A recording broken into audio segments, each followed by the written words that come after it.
छांगुर की छपाई किताब पर खुलासा सामने आया है। लाहौर पब्लिकेशन से यहां पर यह किताब छपी थी। कुछ अंश को अपनी किताब बताता छांगुर अपनी किताब बताकर लोगों को बांटा भी करता था। पूछताछ में राशिद ने किताब पर यह बड़ा खुलासा किया। किताब में धर्मांतरण की बात छपवाई गई थी। नेपाल सीमा के गांव में बांटी जाती थी।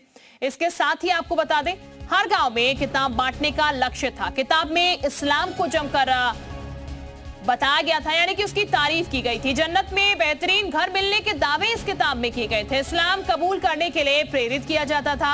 इस्लाम को सारी दौलत से बेहतर बताया गया था। किताब में शरिया कानून का भी जिक्र किया गया था। अल्लाह के रास्ते को नेक बताया गया था। इसके साथ अल्लाह की दुआ से दुख खत्म होने का दावा था। दुश्मनों को जहन्नुम में पहुंचाने का भी दावा था। किताब में गज़वाए हिंद का जिक्र किया गया था। इस्लामिक शरिया से दुख खत्म होने का दावा था। तो छांगुर की एक किताब, जिसको वो खुद की किताब बताता था, लोगों को यही किताब जो है वो देता था और उसमें धर्मांतरण की बातें लिखी गई थी। कई ऐसी चीजें लिखी गई थी जो कि लोगों को बरगलाने का काम करती थी। लाहौर पब्लिकेशन से इसका पब्लिशन हुआ था, ऐसी भी जानकारी सामने आ रही है। अपनी किताब बताकर लोगों को ये बांटता था। हर गांव में किताब बांटने का लक्ष्य इसने रखा था।